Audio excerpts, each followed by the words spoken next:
Hello friends, welcome to my channel. Friends, आज मैं अपने टिप्स के वीडियो लेके आ चुकी हूँ। तो फ्रेंड्स, मेरी पहली टिप जो है वह वाइपर को सॉक्स पहनाने को लेकर है। क्या आपने कभी अपने वाइपर को सॉक्स पहनाकर देखा है? वाइपर को सॉक्स पहनाने से आपकी किस समस्या का समाधान होगा, ये जानने के लिए वीडियो पे बने रहें। वीडियो पसंद आया तो वीडियो को लाइक करें, शेयर करें और मेरे चैनल को अभी तक सब्सक्राइब ना किया हो तो सब्सक्राइब कर लें। और कमेंट में मुझे आप ये भी मेंशन करें कि आप किस सिटी से देख रहे हैं, ताकि मुझे पता चल सके कि मेरी वीडियो कहाँ कहाँ पहुँच रही है। और अगर आपको कोई ख़ास टिप जाननी हो तो आप कमेंट कर सकते हैं। तो इसके साथ ही मैं अपने टिप शुरू करती हूँ। तो फ्रेंड्स, मेरी पहली टिप जो है वो सिलेंडर को लेकर है। सिलेंडर हम सभी इस्तेमाल करते हैं, लेकिन हम सिलेंडर पर लिखे हुए इन नंबरों के बारे में नहीं जानते हैं। तो सिलेंडर के ऊपर जो लिखा रहता है वो सिलेंडर का वज़न लिखा रहता है। ऊपर रॉड के तरफ भी लिखा रहता है, नीचे भी लिखा रहता है, 3-4 जगह पे।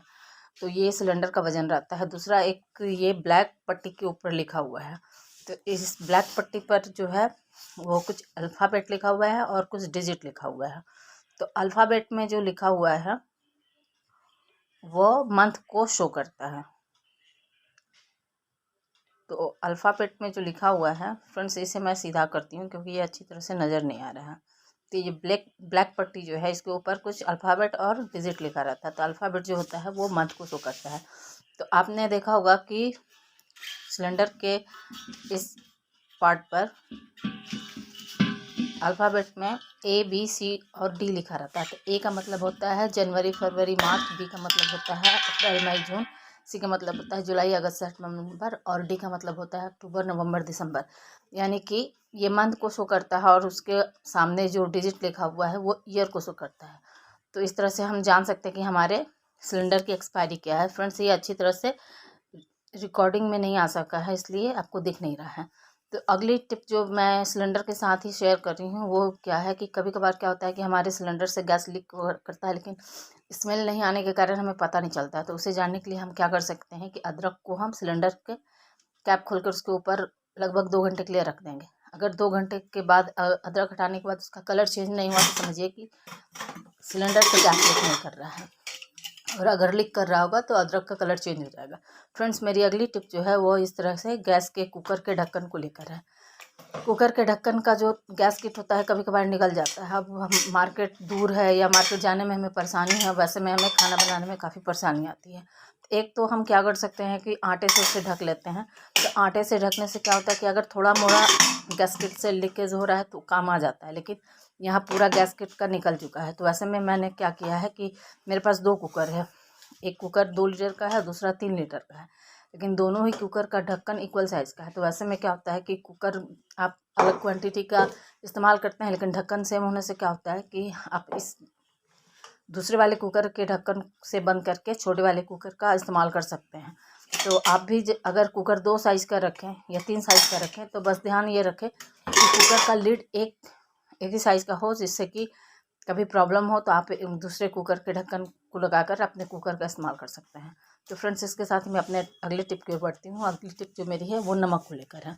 अक्सर हम नमक को इस तरह से चम्मच डाल के रखते हैं, निकालते हैं। कभी कभार क्या होता है हमारे हाथ से ही पानी के 1-2 बूंद ड्रॉप कर जाएँ या थोड़ा सा मौसम में मॉइस्चर हो तो क्या होता है कि नमक में हल्का नमी आ जाता है। तो वैसे में हम क्या करेंगे कि नमक के अंदर इस तरह से कुछ टूथपिक हम डाल देंगे। टूथपिक जो होती है वो लकड़ी की होती है और लकड़ी मॉइस्चर को एब्जॉर्ब कर लेता है। तो ऐसे में क्या होगा कि नमक जो है आपका गीला नहीं होगा। और इससे बचने का एक और तरीका है कि ये चम्मच जो हम इस्तेमाल करते हैं, ये स्टील या प्लास्टिक के चम्मच की जगह आप वुडन स्पून इस्तेमाल करेंगे तो आपकी ये समस्या का समाधान हो जाएगा। अगर आपके पास वुडन स्पून ना हो तो इस तरह से आप टूथपिक को डाल सकते हैं और इसमें नमक निकालने के लिए आप प्लास्टिक की चम्मच को इस्तेमाल करेंगे तो चम्मच में भी आपका जंग नहीं लगेगा। तो फ्रेंड्स, इसके साथ ही मैं अपने अगली टिप की ओर बढ़ती हूँ। फ्रेंड्स, कुछ मसाले हम डेली यूज़ करते हैं और कुछ मसाले ऐसे होते हैं जिसे हम कम इस्तेमाल करते हैं, जैसे कि सांभर मसाला, सरसों का पाउडर। ये जो मसाले हैं इसे हम काफ़ी कम इस्तेमाल करते हैं। और जैसे गरम मसाला है, जीरा पाउडर है, इसे हम लगभग डेली इस्तेमाल करते हैं। तो क्या होता है कि इन डिब्बों को हम डेली खोलते हैं तो हम देखते रहते हैं कि इसमें कोई फंगस या कीड़ा नहीं लगा हो, लेकिन जो मसाले हम कम इस्तेमाल करते हैं उन मसालों में झिल्ली पड़ जाती है या घुन लग जाते हैं। तो ऐसा ना हो, इसे बचने के लिए हम क्या करेंगे कि ऐसे मसाले में हम प्लेन सॉल्ट जो हम खाने में इस्तेमाल करते हैं उसे हम थोड़ा थोड़ा अमाउंट में डाल देंगे, बस थोड़ा थोड़ा सा ही डालना है। इसको डालने से क्या होगा कि इसमें किसी भी तरह के कीड़े नहीं लगेंगे। और नमक को डालने के बाद हम मसाले को अच्छी तरह से मिला देंगे, जिससे कि नमक पूरे मसाले में मिल जाए। बस ध्यान ये रखना है कि इन मसालों को इस्तेमाल करने में आप नमक थोड़ा कम इस्तेमाल करें, ताकि आपकी रेसिपी ज़्यादा नमकीन ना हो। तो इस तरह से आप अपने सारे उन मसालों को जिसका आप डेली इस्तेमाल नहीं करते हैं, जैसे सांभर मसाला, पाव भाजी मसाला, इस टाइप के मसाले में नमक डाल के रख सकते हैं। फ्रेंड्स, मेरी अगली टिप जो है वो दाल को लेकर है। गर्मी के दिन में हम लगभग डेली दाल बनाते हैं, लेकिन अभी सर्दियों में हम दाल कम बनाते हैं, क्योंकि आजकल काफ़ी अच्छी अच्छी और ग्रीन हरी सब्जियां मिलती हैं, तो ज़्यादातर हम उन सब्जियों का इस्तेमाल करते हैं। वैसे में क्या होता है कि दाल रखे रखे उसमें कीड़े लग जाते हैं, तो उससे बचने के लिए क्या कीजिए कि दाल के अंदर आप इस तरह से माचिस की तीलियों को रख सकते हैं। माचिस की तीली रखने से क्या होता है कि लकड़ी जो है वो मॉइस्चर अब्सॉर्ब करता है, और इसमें जो बारूद लगा रहता है वो कीड़े को लगने नहीं देता है। तो इस तरह से आप माचिस को डालने से अपने दाल को काफ़ी दिन तक सेफ रख सकते हैं। फ्रेंड्स, इसके साथ ही मैं माचिस की तीलियों की और टिप आपके साथ शेयर कर रही हूँ। तो इसके लिए मैंने क्या किया है कि 8-10 माचिस की तीलियाँ ले ली है। अगर आप प्लांट लगा के रखे होंगे तो ये प्रॉब्लम आपने भी फेस किया होगा। तो सबसे पहले मैंने क्या किया है कि इन तीलियों को पानी में डाल दिया है। आप चाहे तो इसे पानी में डालें, या इसका जो बारूद वाला पार्ट है उसे किसी चीज़ से रगड़ कर निकाल लें, या आप हथौड़ी से भी इसे तोड़ सकते हैं, जिससे कि बारूद जो है वो पाउडर फॉर्म में आ जाएगा। तो मैंने इसे पानी में डाला था, लेकिन पानी में फूल नहीं रहा था, तो मैं इसे चाकू से खुरस कर पानी में अच्छी तरह से मिक्स कर लिया है। तो सारे मैच स्टिक की बाल को हम इस तरह से खुरस लेंगे। इसके बाद हम मैच स्टिक को फेंक देंगे। उसके बाद हम इस पानी का इस्तेमाल कहाँ करेंगे मैं वो बताती हूँ। तो हम इस पानी का इस्तेमाल अपने प्लांट में करेंगे। फ्रेंड्स, आपने देखा होगा कि प्लांट्स में काफ़ी कीड़े लग जाते हैं, या कभी कभार क्या होता है कि प्लांट्स में अंदर से ही कुछ फंगस लग जाता है, जिसके कारण हमारे प्लांट मर जाते हैं। तो इस पानी को हम उस प्लांट में डाल देंगे, जिससे क्या होगा, एक तो बाहरी कीड़े से भी ये सेफ रहेगा, और अंदर से जो फंगस लगता है वो भी नहीं लगेगा। तो मेरा ये उड़द का छोटा सा पौधा है, जिसमें कि हल्का हल्का फंगस जैसा लग रहा है।